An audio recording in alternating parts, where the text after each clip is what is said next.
I kind of miss Donald Trump. He was a little teddy bear to me. We always had such a loving relationship during these debates and in between and the tweets. I kind of miss him.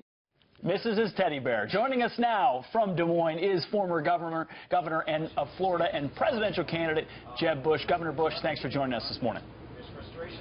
Great to be with you.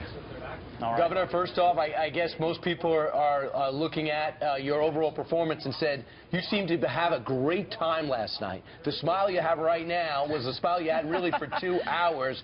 Was it because Donald Trump was not there? No, I wish he was there. I think people in Iowa wish he was there as well. I don't know how he thinks he was doing the right thing by not being there, but that's his decision. We had a substantive debate. The questions were good. The moderators did their job.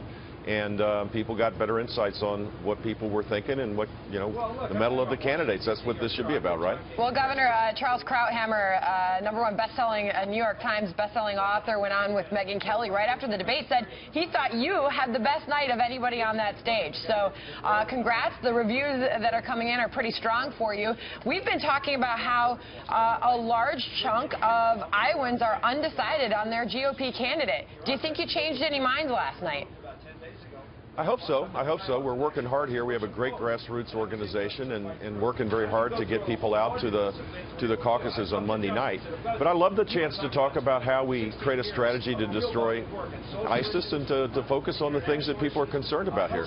Well, absolutely, Governor. Last night, a lot of talk about destroying ISIS. You had this to say. I'm going to have you react.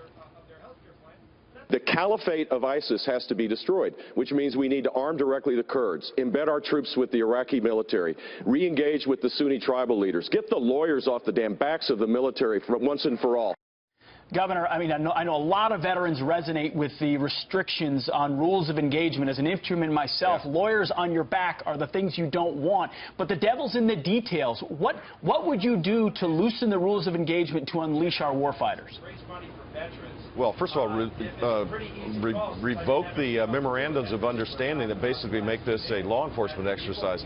The United States military will always adhere to the standards of warfare that are accepted by the world, but we shouldn't add additional conditions. For example, it takes 3 levels of approvals to get ordinances to drop. So less than half the sorties that go out drop their ordinances. That's ridiculous. The cost of that's enormous. It's endangering pilots, endangering our troops.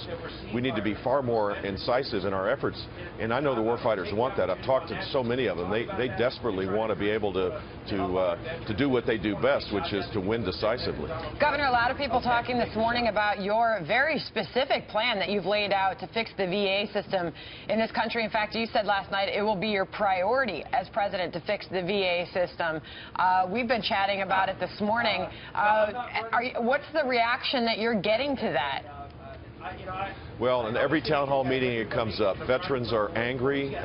They're disgusted by the lack of progress that has taken place. And so I feel compelled to act out to talk about this. Pete's been actively involved in this. I've gotten advice from a lot of really good people that know about it. And I've laid out a detailed plan. I know we can fix this. And the Congress will support any effort by a president that will take care of our veterans. I'm totally convinced of that. You know, before this whole thing started and it became clear that you were going to get in and you actually got in, everyone said, let's run away from it. Don't go with the Bush name. Don't make it seem like a dynasty. And now last night, in my opinion, you seem to be embracing your last name more and saying, for better or for worse, this is who I am. In what respect do you think he might have changed once the game started, and that's to get this nomination? Well, it isn't for better or for worse. It's for better. I'm totally blessed. When I woke up 62 years ago in Midland, Texas, and there was my mom, and totally blessed to be the son of George H.W. Bush and the brother of George W. Bush. It's just a fact. There's nothing I can say other than the fact I love them, and I'm proud of my family. And I also know at the same time that people want to know what's in my heart. What are my ideas? What kind of skills of leadership do I have? I don't find that a conflict at all. And the more people get to hear me, the more that they understand I'm totally comfortable in my own skin. Absolutely. Well, Governor, here we are just a couple of days away from these caucuses. You were there last night. Any predictions for us?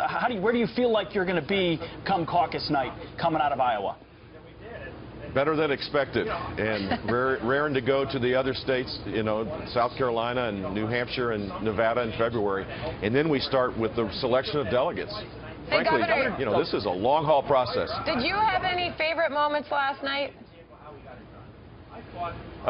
You know, I thought it was the exchange with Marco Rubio was a good exchange in that that I got the last word in about the fact that you can't cut and run. If you're going to engage and garner the support, which is what leaders do, you should continue to fight through it. And I thought that was an important moment of debate. I think it's also important to talk about how Republicans need to believe in a positive, aspirational message.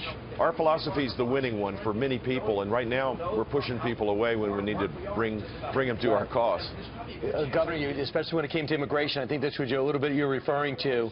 You said sometimes, you know, you have to be willing to lose the primary in order to win the general. Is that what's happening? No, look, I think you just have to be consistent with your views. That's the point. The point is that you got to believe what you believe and persuade people towards your cause. You can't cut and run whenever the pressure mounts, and that's, you know, if it's hard to run, imagine what it'll be like to be president if you're always worried about how people think about things. Sure. Right. So it's impossible to kick 12 million people out of the country, and there has to be a pathway to citizenship, right? No, path to legal status is what I've always advocated, and that's the right approach. And that's what I've been advocating in the book I wrote, and I think that's the fair conservative approach to this, is to have an extended period of time where people earn legal status. They don't cut in line with people that had been patiently waiting outside. Absolutely. Immigration, a huge part of the debate last night. Governor Bush, well done last night, and thank you very much for getting up early and joining us this morning. I know you're going to be hitting the trail for a long day. Thank you. Thanks, Governor. God bless. Thank you.